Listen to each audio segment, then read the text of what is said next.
A very warm welcome, dear learners. Welcome to my channel, Gurukul of Excellence. I am a mentor, Rambhai Yadav, and today we are going to start our second poem just after our first chapter. And the name of the poem is Fire and Ice, written by Robert Frost. तो जैसे कि learners, हमारी जो last poem थी dust of snow, वो भी Robert frost ने ही लिखी है, और ये पोएम ये भी रॉबर्ट फ्रोस्ट ने ही लिखी है। और पिछली बार भी मैंने बताया था कि Robert frost is a realistic poet. Robert frost ने जिंदगी की सच्चाई के बारे में बड़े माइन्यूटली ऑब्जर्व करके लिखा है। सो इस पोएम में ही कुछ ऐसी फीलिंग एक्सप्रेस की गई है। लेट्स सी कि क्या होता है। Let's read the poem. और लर्नर्स, एक बात मैं आपको बड़े अच्छे से बताना चाहूंगी। जैसा कि आपको पता है कि अपने रेफरेंस टू कॉन्टेक्स्ट क्वेश्चंस आएंगे, उसके लिए आपके लिए ये बहुत जरूरी है कि आप लाइन बाय लाइन एक्सप्लेनेशन बड़े ध्यान से सुनिए, क्योंकि जो क्वेश्चंस आएंगे they will be very much related to the explanation part। और अगर आपने बड़े ध्यान से एक्सप्लेनेशन सुना है तो मैं ये श्योरिटी से कह सकती हूँ कि कोई आपके मार्क्स नहीं काट पाएगा। You will definitely get full marks. So let's start. Some say the world will end in fire, some say in ice. From what I have tasted of desire, I hold with those who favor fire। यहाँ पे poet Robert frost वो क्या कह रहे हैं कि some people, some here stand for some people say that the world will end in fire। fire यहाँ पे जो वर्ड है, यहाँ पे आप जैसे आजकल देख रहे होंगे कि जैसे जैसे ग्लोबल वार्मिंग बढ़ती जा रही है, ग्लेशियर्स मेल्ट हो रहे हैं और बहुत से सीज का लेवल बढ़ता जा रहा है। और इसको देखते हुए आप इमेजिन कर सकते हो कि अगर फायर बढ़ती गई धरती की, अगर धरती का टेम्परेचर बढ़ता गया तो एक दिन इस धरती का फायर की वजह से विनाश हो जाएगा। The earth will end due to fire, the world will end in fire. और some here stands for people, कि some people say in ice।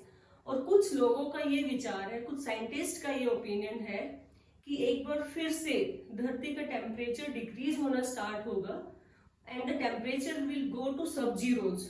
और जैसे ही सब जीरो टेम्परेचर होगा, most of the things on the earth they will get frozen, और फिर उसमें बहुत से एनिमल सर्वाइव नहीं कर पाएंगे, बहुत सी स्पीसीज सर्वाइव नहीं कर पाएगी, and ultimately the earth will parish, और अर्थ फिर से खत्म हो जाएगी। तो दो तरह के लोग हैं, दोनों तरह के अपने अपने ओपिनियन है कि कुछ कहते हैं गर्मी बढ़ने की वजह से धरती खत्म हो जाएगी, वर्ल्ड खत्म हो जाएगा, और कुछ कहते हैं आइस की वजह से।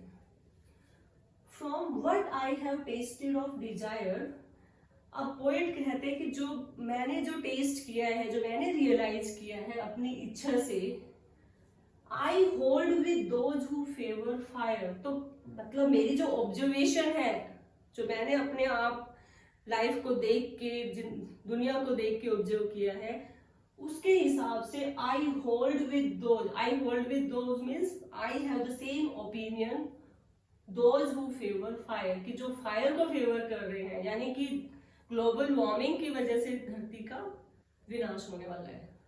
तो लर्नर्स, ये तो जो था इसका वर्ड बाय वर्ड मीनिंग था, लेकिन जो इसका सिंबॉलिक मीनिंग है वो बड़ा ही डीप है।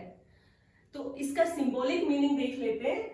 यहाँ पे जो फायर है, fire it stands for desire, it stands for greed, anger, violence and lust. Fire यहाँ पे किस चीज की है, किस चीज को सिंबलाइज कर रही है? डिजायर, कि अगर इंसान में इच्छा है वो कुछ भी कर सकता है। ग्रीड के लिए इंसान कुछ भी कर देता है, कहीं तक, किसी हद तक जा सकता है।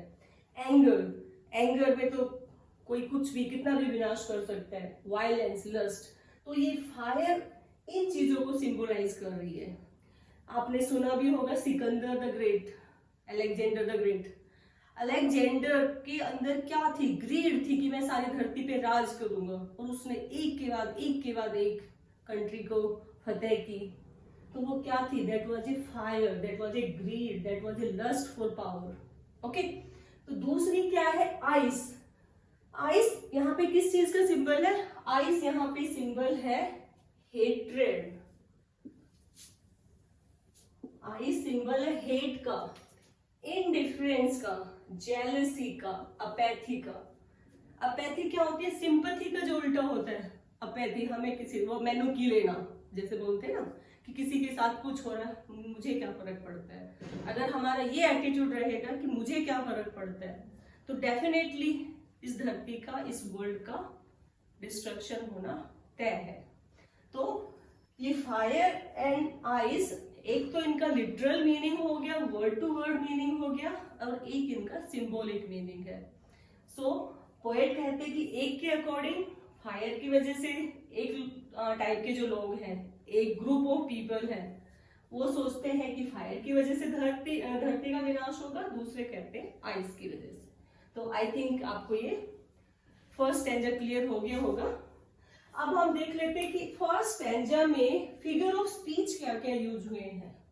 देखो, सम से, सम से, स साउंड से बिगिन हो रहा है, वर्ल्ड विल, वो साउंड से बिगिन हो रहा है। ये सारे किसके एग्जाम्पल हैं? एलिट्रेशन के। एलिट्रेशन क्या होता है?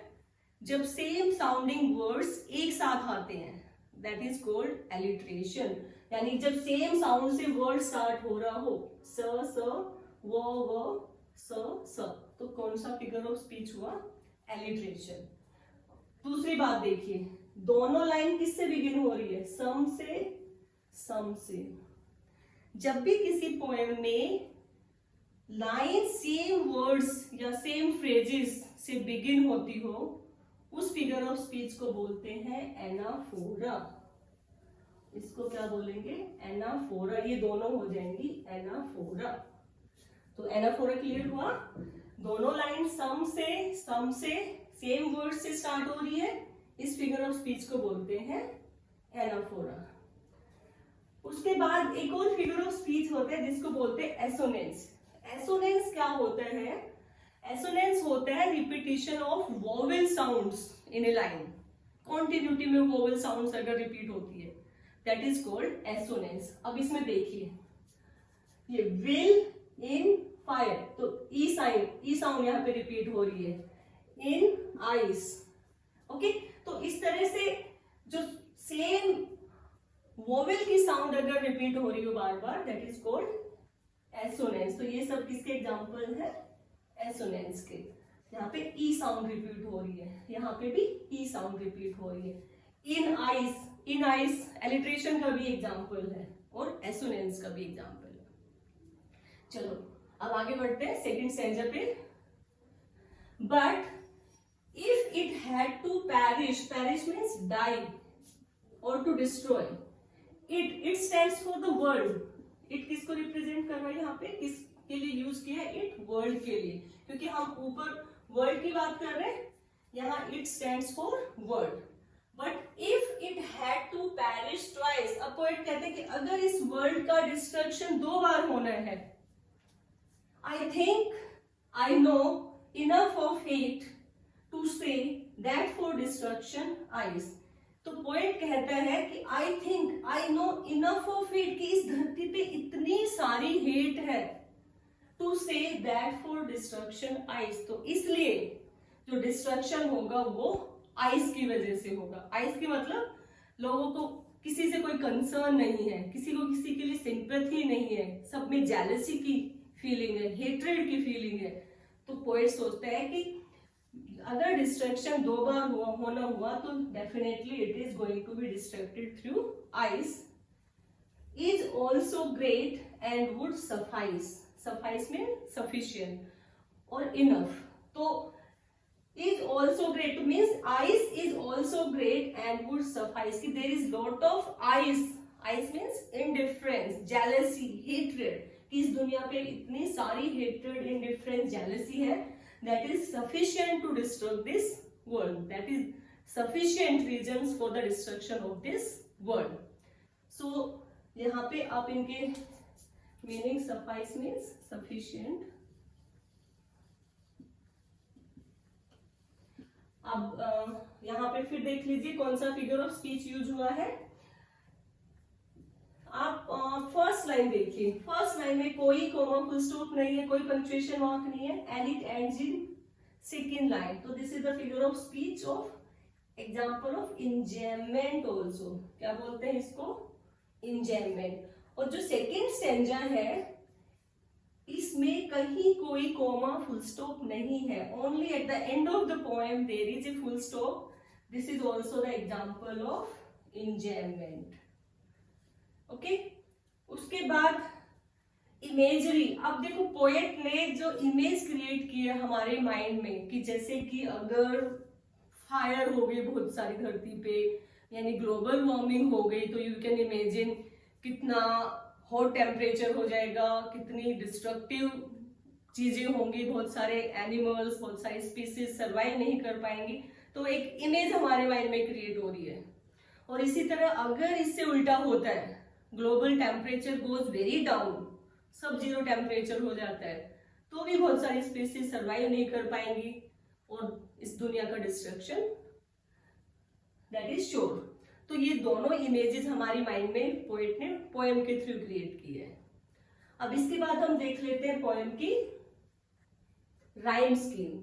राइम स्कीम के लिए क्या करते हैं हम, जो लास्ट वर्ड होता है पोएम की हर लाइन का, उसकी साउंड को देखते हैं कि लास्ट साउंड क्या है. फायर साउंड क्या है? आयर. आइस, फायर और आइस दोनों साउंड डिफरेंट है, तो फायर को हम ए मान लेते हैं, आइस को हम बी मान लेते हैं. Desire, desire, fire same sounding है, ये ए हो जाएगा. फिर से फायर है, ए हो जाएगा. तो फर्स्ट स्टैंजा की राइम स्कीम क्या हो जाएगी? A B A A. अब सेकंड स्टैंजा देखिए, ट्वाइस, इसको ए ले लीजिए. Hate is different from twice, this is B. Ice, ice is similar to twice, it is A. Great, great is just like hate, it is B. And suffice, suffice is just like ice or twice, it is A. तो second stanza की क्या हो जाएगी? A B A B A. तो this is the rhyme scheme of first stanza and this is the rhyme scheme of second stanza. तो these are some important things. और second stanza में भी आपको एसोनेंस के एग्जांपल मिल जाएंगे. देखिए, if it perish twice, E sound repeat हो रही है, तो this is the example of assonance. Okay. Second line में देखिए, know, enough, O sound repeat हो रही है, एसोनेंस है. Okay. So these are the examples of different figures of speech in the poem. Our second stanza complete enjambment is there. I think this poem is quite clear to you. और learners सबसे important बात, आप हर poem का नाम और poet का नाम अच्छे से learn कर लीजिए, क्योंकि ये question CBSE में कई बार पूछे जाते हैं. So I hope now the points are clear. Thank you. Have a nice day.